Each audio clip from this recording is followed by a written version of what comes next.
At this moment, though, in Congress, House GOP leaders are racing to pass a bill before lawmakers head home for the 10-day Thanksgiving recess tomorrow, and it's called the American Safe Act of 2015. What it would do would be to temporarily freeze the refugee plan until authorities can verify that no one entering is dangerous.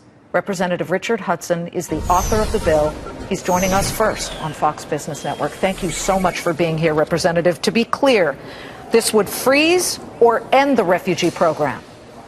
It would freeze the program. We're not saying we're never going to allow refugees in the country again. You know, America is a very generous country. We have a history of allowing refugees to seek asylum here.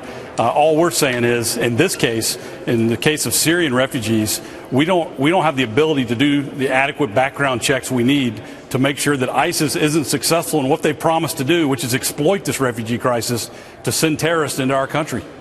It's amazing, isn't it, that we have found that at least one of the terrorists who pulled off the Friday night bombings in Paris had come in through Greece as a refugee. He was pulled out of the drink in the Aegean Sea and acted and looked and seemed, I'm calling it a Trojan horse in the form of a human. But look, are you saying that our 2-year-long vetting process that involves biometric, biographic, criminal checks, medical checks is not tight or good enough here in the United States and that we have to pause it?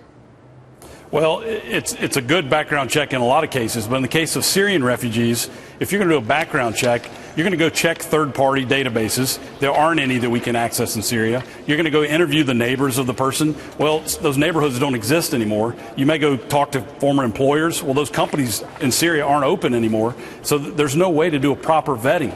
And so what we're saying is stop, and let's look at a way to try and put proper vetting in place. And if you can't, then we're not going to allow them in.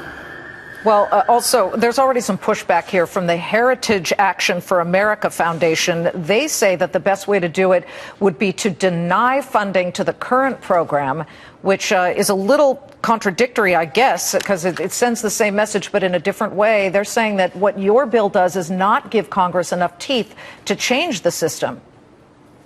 Well, we'll see. If we can get the Senate Democrats and Schumer and others have already expressed their own concerns about this refugee program.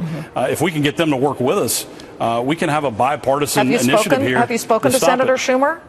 I personally have not, but I know our leadership has been talking to them, and I'm hopeful that we can have a bipartisan measure. We tried to get Democrats in the House to come along with us.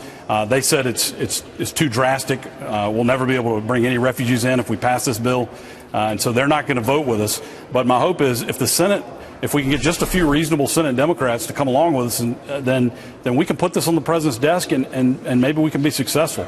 And tomorrow, you expect to have some type of vote, correct? Just to be clear. Tomorrow, this bill will pass the House. We have the votes, and we're going to send a strong signal. And I'm hoping that we'll have some Democrats. Unfortunately, their leadership has sort of handed down the word that they're not going to go along with it. But we're going to have a strong vote tomorrow, and then the tension turns to the Senate.